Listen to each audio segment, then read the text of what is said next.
We never thought we'd see another apartheid regime in the world, but we have, and that's something we have to fight against, not only for the sake of the Palestinians, of course, but also for the sake of all of us. That it sullies our whole international family, the fact that an apartheid state can just participate normally, can come here and play football or basketball, can participate in the normal life of the international family and still have an apartheid regime. And I think what was said before, that Palestine is globalizing in the sense that it really, the Israeli occupation is really beginning to present a threat to your own civil liberties. When your own government says you can't boycott Israeli products because we need Israel to defend Great Britain, and you can't speak freely against occupation for Palestinians, against apartheid, because that's an extremist view that isn't acceptable in Britain. The whole idea, you see this with the PREVENT program in universities. The whole idea of closing down the freedom of speech and the right of people to protest injustice shows that, in fact, the occupation is coming to Britain. Don't think the Palestinians are alone in this. The occupation is coming here, and in fact, the Palestinians aren't the end users of Israeli military and security goods. What happens to Palestinians in Gaza? Gaza is only a laboratory. Gaza is only a place where you test and develop weapons and systems of control and surveillance. That comes here. In other words, the Palestinians are the guinea pigs. The occupied territory is the laboratory for developing weapons and systems of control that come to this country. I don't know about Edinburgh, but I was just in Glasgow, where the entire surveillance system of the city is the Israeli company NICE Systems that has a surveillance of all of Glasgow. And that whole system, of course, developed on the checkpoints in Palestine. So the occupation is not only a violation of human rights and civil rights to Palestinians themselves that should be opposed, but it is also coming here, and I think it forebodes a threat to your own civil liberties. So there's the Palestine issue, but then there's the wider globalized Palestinian issue. We say in the Israeli peace movement, we're all Palestinians. And we mean that in the sense of solidarity. But in the sense that we're all on the receiving end of Israeli weaponry and police tactics and surveillance systems perfected on the Palestinians, we are all literally Palestinians from that point of view. So I think everyone, even if you're not interested in Israel-Palestine itself, should be concerned about the spread and the importing of the occupation into this country. Thank you. The bagpiper's given us a few seconds, so I'll try and make it useful. I want to praise, there's a speaker from the Green Party, but I want to steal some of his thunder by saying this. The position they just adopted on Palestine is absolutely brilliant. Absolutely brilliant. It's a model. I wish I could have written it. And it's a stick that we will not hesitate to beat the Labour Party and some elements in the SNP firmly over the head with. That's the gold standard. That's what we expect from everybody. A commitment to Palestinian freedom, not a commitment to a Jewish state, not a commitment to a Muslim state, and God forbid, not a commitment to a Christian state. If we ever have one of them here, then I'll be emigrating. It's a very important moment.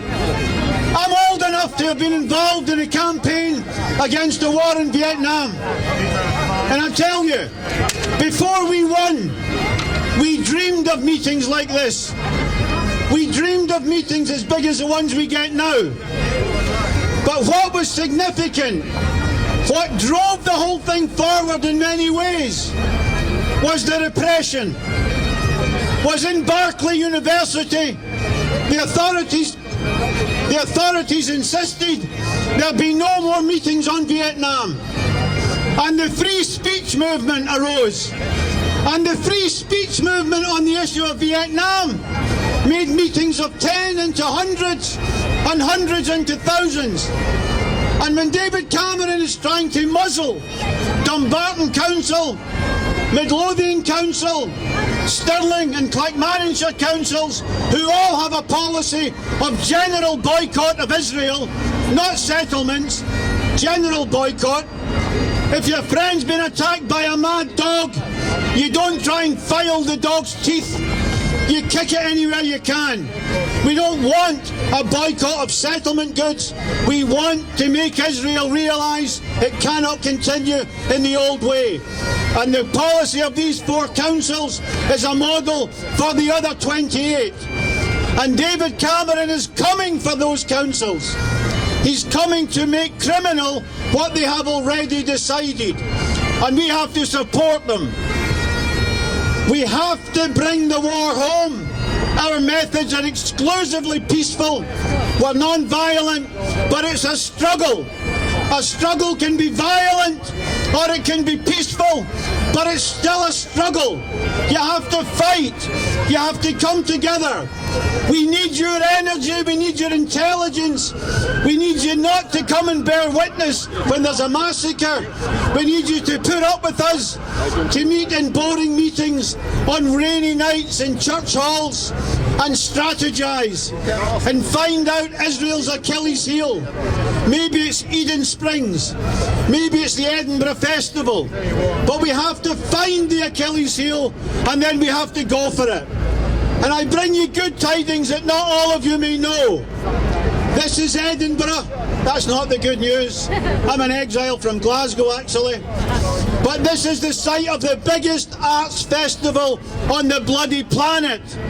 And sometimes it's very tedious living here during it. But 2 years ago, there were 4 Israeli troops. I don't mean military troops, theatre troops performing here. 2 of them were financed by the Israeli government and they were ejected from the festival. They were kicked out. It was a very big success. And the Israeli newspaper Haaretz reported a few months ago they ain't coming back. All Israeli state-funded theatre groups are avoiding Edinburgh now and next year. It's a success. And do not underestimate the message that sends to Israel and to Palestine.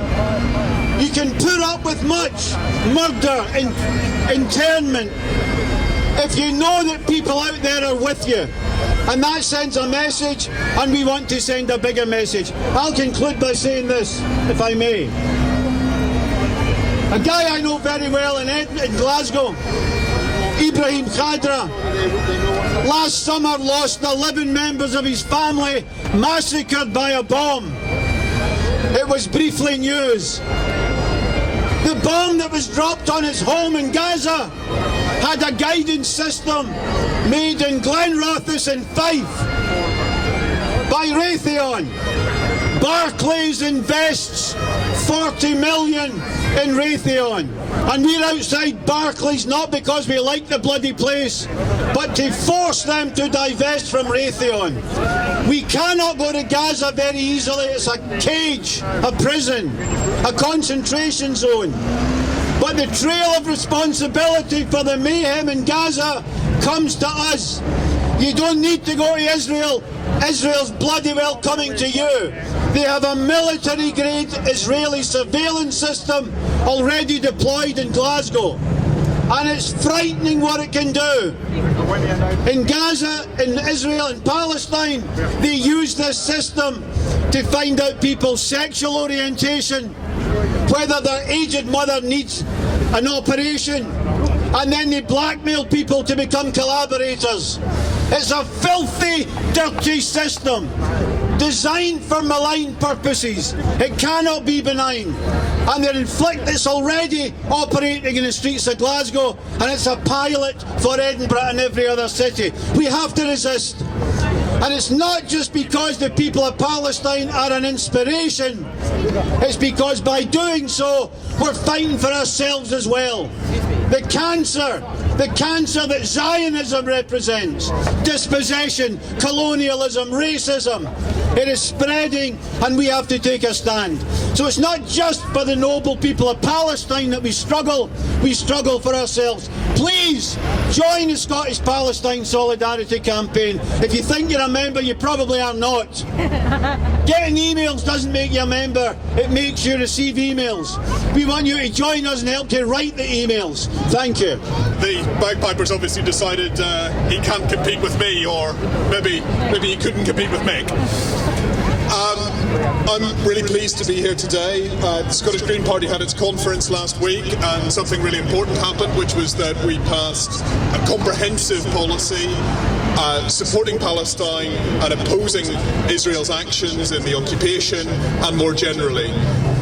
As always, we're subject to the sorts of techniques to stop us from doing these things. STV ran stories saying that this was unique. We were... Sorry. You want it really close, do you? What this policy does is to outline our opposition to apartheid in Israel and in Palestine, to outline our support for boycott, divestment and sanctions, and to put pressure on the other political parties who are reluctant to go there. We're very happy for you to have a look at the policy, to share it with people, to be able to communicate it so that we can put pressure on everyone else to adopt similar, strong, clear policies against what's happening in Israel. And what I think we need to be aware of is the techniques by which we're silenced. When Maggie Chapman, who was one of our councillors here in Edinburgh, spoke against the council's use of Eden Springs, she was sent a letter by the chief executive instructing her that she could not speak publicly on the issue. In her characteristic fashion, she said bollocks to that. But she was the only one of 58 councillors prepared to speak out on that, prepared to take on the council's legal establishment to really take action on this issue. And similarly, the media have been very quick to react to Greens, saying that we should have policy on all sorts of other things before we're allowed to have policy on Palestine. They were very surprised to find that we do have policy on all sorts of other things, and that really drew the sting of their criticism. But standing up for what's right in Palestine shouldn't be the last thing you do, it should be the first thing you do. So thank you all for coming here today and standing up for what's right.